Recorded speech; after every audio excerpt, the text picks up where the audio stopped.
No contexto da Contra-Reforma, foi realizado o Concílio de Trento, entre os anos de 1545 e 1563, onde a Igreja Católica debateu sobre os riscos que sofria a partir dos movimentos protestantes na Europa. Entre as ideias para manter sua hegemonia e sua influência sobre toda a vida religiosa, política, econômica e social, estavam a participação da Igreja na expansão ultramarina por Portugal e Espanha, e a criação da Companhia de Jesus, uma ordem religiosa formada por padres jesuítas, conhecidos naquele tempo como os Soldados de Cristo. Eles deveriam ir para a América, com a tarefa de conquistar novas almas para a fé católica, antes que os reformistas o fizessem. Os jesuítas iniciaram sua atividade na América Portuguesa em 1549, quando desembarcaram em Salvador, liderados pelo padre Manuel da Nóbrega, inicialmente fundando colégios próximo às aldeias indígenas do litoral com o intuito de catequizar os povos nativos. Posteriormente passaram a adentrar ao interior, fundando missões ou reduções, que se constituíam em aldeias cristãs instaladas no meio da mata, desconhecida pelos colonos. Para a implantação dessas missões, os indígenas eram retirados de suas aldeias e lhes era imposto um modo de vida cristão, com a prioridade de extinguir seus costumes e práticas tradicionais, como o politeísmo, a nudez, a antropofagia e a bigamia. Para o sucesso dessa empreitada,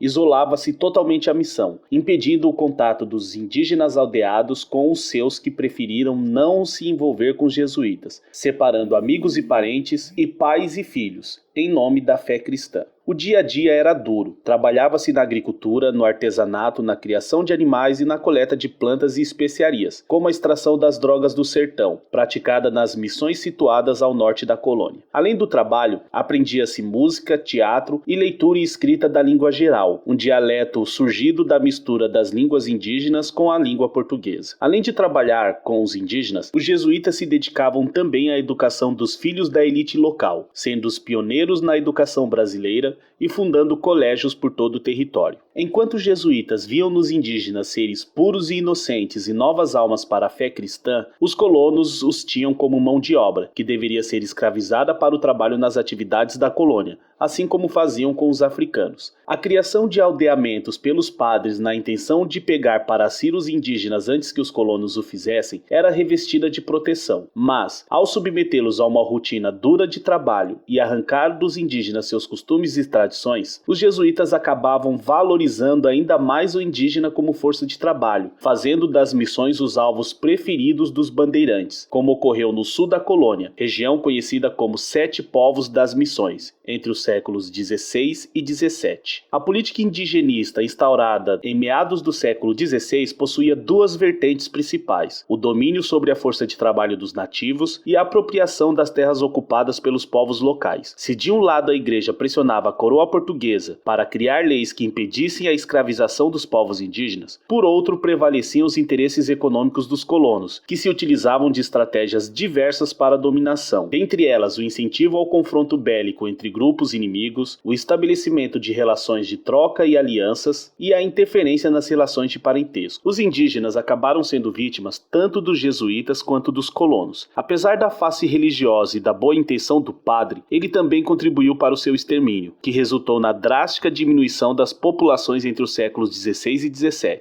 provocada pela guerra com os bandeirantes e colonizadores, pelas doenças trazidas pelos europeus para as quais não possuíam anticorpos, como o sarampo e a varíola, e pelas péssimas condições de trabalho forçado, imposto tanto pelos bandeirantes quanto pelos padres jesuítas.